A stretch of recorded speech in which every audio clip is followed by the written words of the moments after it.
Hello students, welcome to Bharat Group of Schools for online classes. Here is Naresh Verma, your English teacher. Today we will study the lesson the Ganga.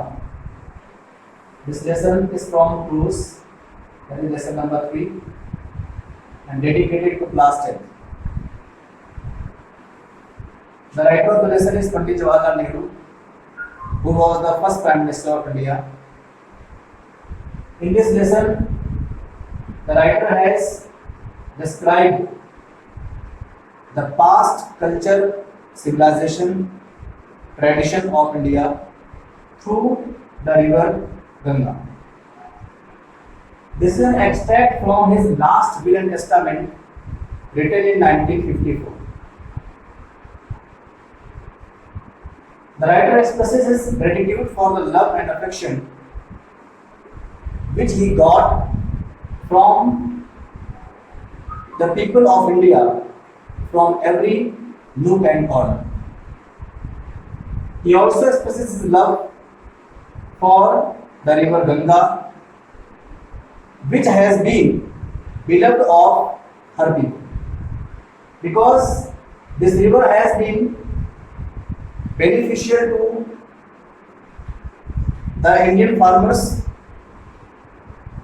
It flows through the most fertile land of northern India, so it irrigates the land of northern India, and it is also helpful to in many ways to the Indian people. Ganga has been a symbol of India's age-long culture and civilization, because this is not a very new river. If we look this river, we find that it has the connection to the old history of India. When we remember this river, we recall our old culture and civilization. Nehru wants that his body should be cremated after his death. He has mentioned his wish in his will and testament. He does not want to preserve his body, his dead body, underground. So he wants his body should be cremated, and according to his wish, he wants that a handful of his ashes should be cremated, should be thrown into the water of the Ganga.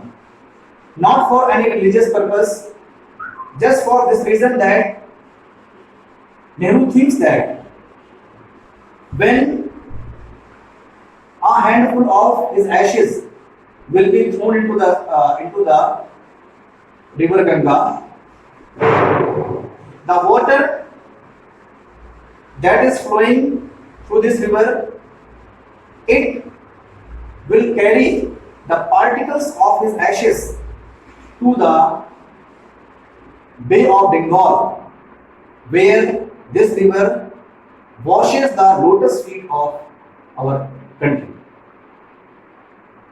So Nehru wants to offer himself to this river. He wants to show his thankfulness for this river's contribution to our country. The major portion of his ashes, he wishes that a major portion of his ashes should be scattered over the fertile land of northern India, where the Indian farmers are toiling hard to grow crops.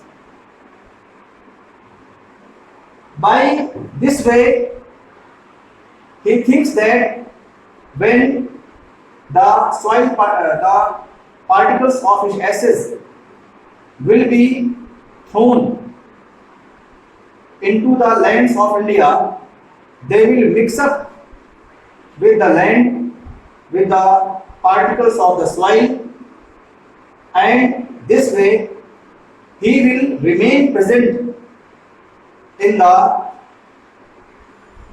soil of India for forever and ever.